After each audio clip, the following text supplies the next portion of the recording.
Hi, this is János and this is the Real World Audio channel, and today Machi is bringing you a report.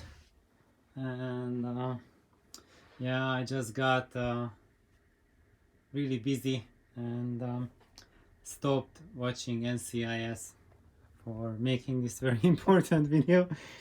So basically what I've been trying out these past couple of days, I hooked up the Yamaha compression driver and been testing it and actually just breaking it in, warming it up to see how it works as a companion to an Altec woofer. And I'm just now playing around with it and trying to get an impression how it would work in a voice of Lancelot setup, and can it replace a 288, or if you want to build one for yourself using this Yamaha driver, the I can't show the behind, the JA4201. And so that's why I've been running it for a few days, just for it to settle down with the simple crossover and just get warmed up for a few days. And my initial impression is that it won't work in an omnidirectional way as the 288 does. So the 288 is super happy, like firing up, and it has just tremendous energy energizing the room. It's like the sun. It really it has just immense energy.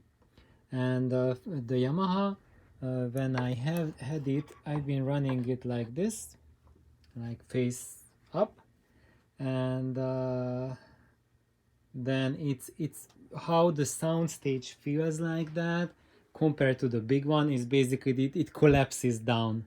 So the big one is just has the room opened up, the sound opened up, and you are basically in a room of sound. And here with the JA it just collapses in, and the first thing I notice is that the high frequencies, the top end, disappears completely. And from the papers, from the datasheet, you would expect the complete opposite, because on paper this Yamaha compression driver has much higher extension than the 288 does. But in real life, when you use them, it's the exact opposite story.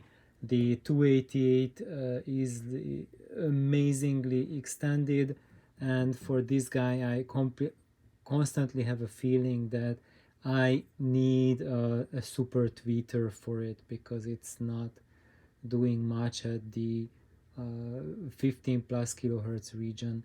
So what I was trying to do with it is first I just tilted it a little bit, and then I had it face me and just propped it up with these two guys. And when I have the compression driver firing at me, then it's filling up the room. Then I do not have that collapsed feel to it, but I still have the feeling as if it would need a super tweeter to it to match the output of the big boy. So basically my little lesson so far with it and my experience is that you need the Yamaha to face you, and it can't be used to face up. It has too much directivity compared to the 288.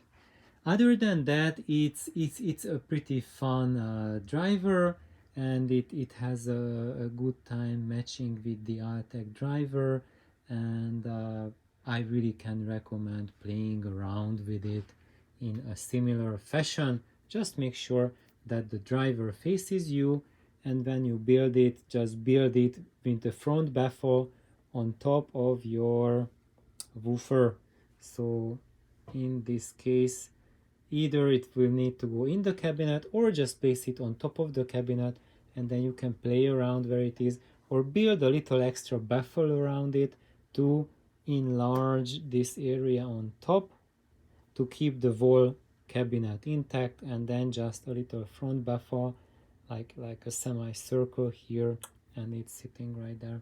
So thank you guys for tuning in, and girls, and please like and subscribe, and have an amazing day, and have fun with your compression drivers. Bye bye.